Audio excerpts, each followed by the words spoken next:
Nabi Muhammad itu ngeliat kerusakan yang nggak pernah terjadi di zaman yang lain. Dan lu tahu kita awali dulu dari ini ya, apa namanya, tahun terburuk dalam sejarah dunia. Ada ya itu? Ada. Tahun Tahun terburuk terburuknya? dalam sejarah dunia itu 536. Semua orang udah sepakat.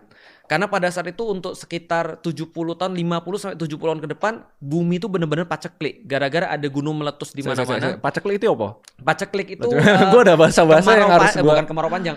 Paceklik itu crop berhenti berproduksi. Oh, berarti sampai di tahap famine lah.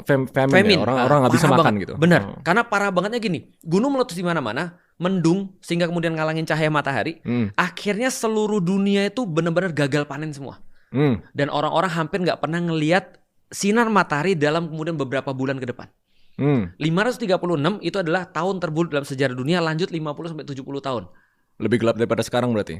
Jauh. Tahun terburuk dalam sejarah manusia. Bayangin kalau manusia sudah dari misalnya berapa ratus ribu tahun yang lalu, ini tahun terburuknya adalah 536.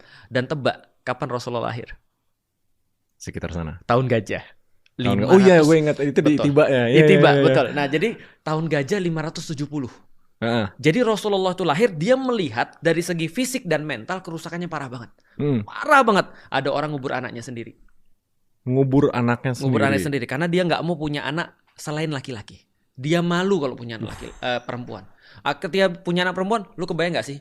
Aku sebagai seorang ayah punya anak perempuan, jelas aku lebih peduli daripada anak laki-laki dong. Itu benar. Tapi zaman dulu kan dilihatnya sebagai beban mungkin ya. Beban. Dikubur hidup-hidup, bro.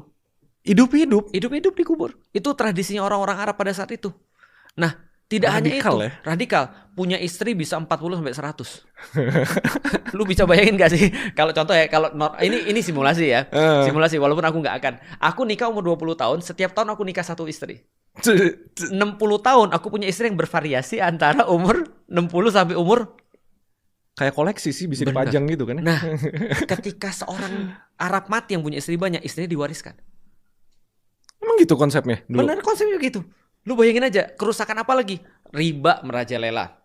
Segala macam, kemudian orang-orang yang budak lahir hitam apes.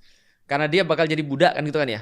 Dia lahir kemudian punya nasab bagus, dia langsung tiba-tiba jadi tinggi. Apalagi kalau dia anak.